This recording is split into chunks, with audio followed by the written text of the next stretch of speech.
I'm Jim McGowan, I'm proprietor of a small business called Connoisseur Models, which I have run for well over 35 years.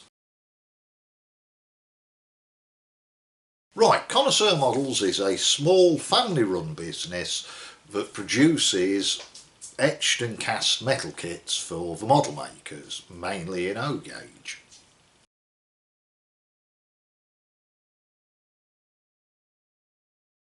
Etch kits is very much a generic term that is covering a certain way of producing kits for the model makers.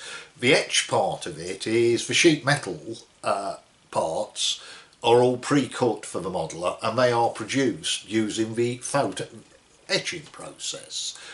Basically the parts are produced for me by a contract etcher and cut out using ferric chloride acid. So it's part of the process, but an etch kit is far more than that because there is white metal castings, turn-ins, nuts and bolts and screws, but the heart of the process is the etch components. Yes, the instructions are very much at the heart of the kit as well. Try and give the best quality and produce the best quality parts I can, but without giving you the information to get the best out of those and the best pleasure out of building them, it's a little bit pointless. So the instructions is something that I try and put a lot of effort in. All the instructions for the kits are available as a download to view on or print off if you wish from the website, although within the kits the instructions are there as quality printed booklets as well.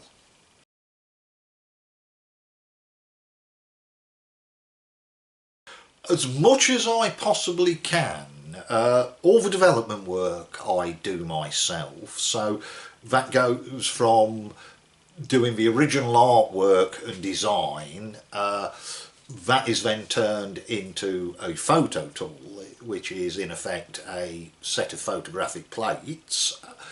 That then produces a set of pre-production etchings, which I then have to build and prove, and then from that the kit can be put into production to a production tool, but also then normally a second model is built from the production one, and from that it proves the production process, and it also is a very good way of writing the instructions alongside that. So again, the instructions are all my own work.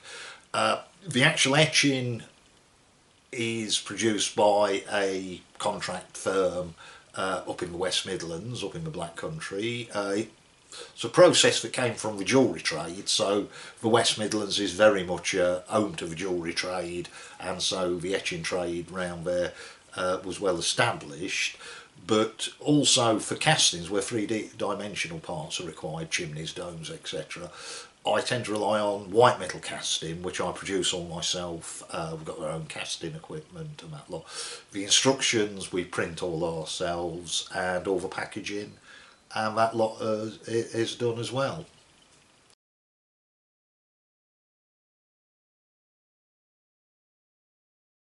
Right, one of the answers was traditional school metalwork. Trouble is there's less and less people doing traditional school metalwork, but that perhaps gives a good idea. The level of skill is not particularly high because it's a case of building up technique and learning the process.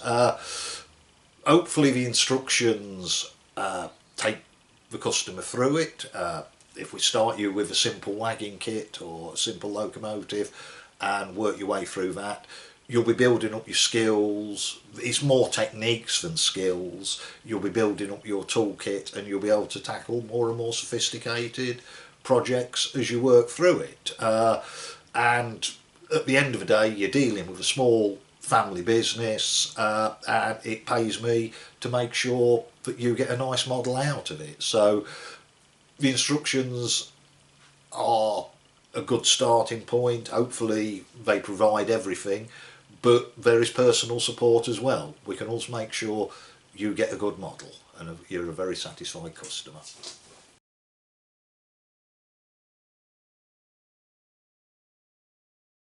Right, a basic model maker's toolkit is required, but most model makers, if they've worked in plastic before, are going to have the selection of drills, files, cutters, and that for that lot.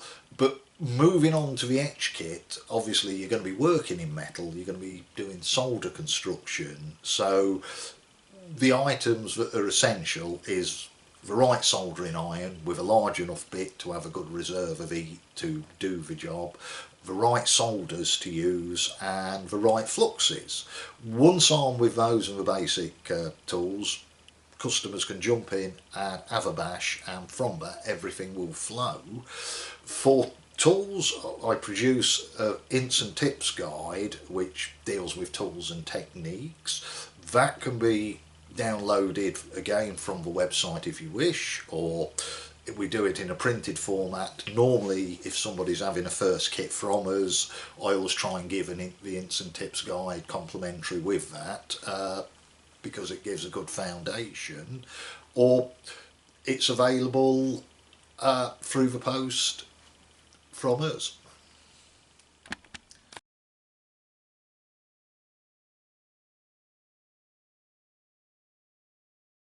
Well, you can buy the kits direct from ourselves. We're a small family business, so we like to sell direct, do very good mail order. We've got a printed catalogue, we've got a website that you can order from, we take telephone orders, but my greatest pleasure is actually selling the products direct to the customer, and hopefully in some ways we can sort people out in the best way selling direct, and that tends to be by the specialist model railway shows. I tend to view them as the shop window for the business, and I try and do about 12 a year.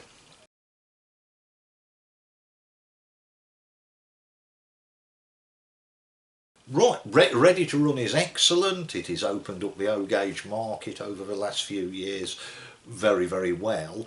Why would you, if you've got some ready to run that you've perhaps started with and you're building your layout, why would you go to building from etch kits?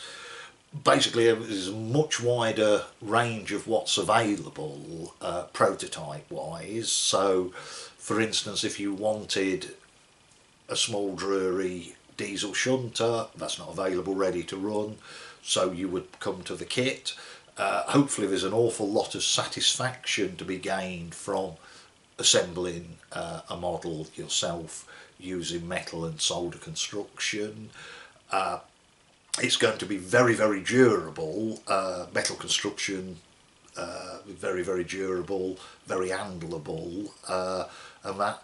But hopefully a kit once can build is of such a standard that it will sit nicely alongside the ready to run. So hopefully the kits complement the ready to run, and yeah, it's just another nice side of things, and it widens what can be achieved on a layout.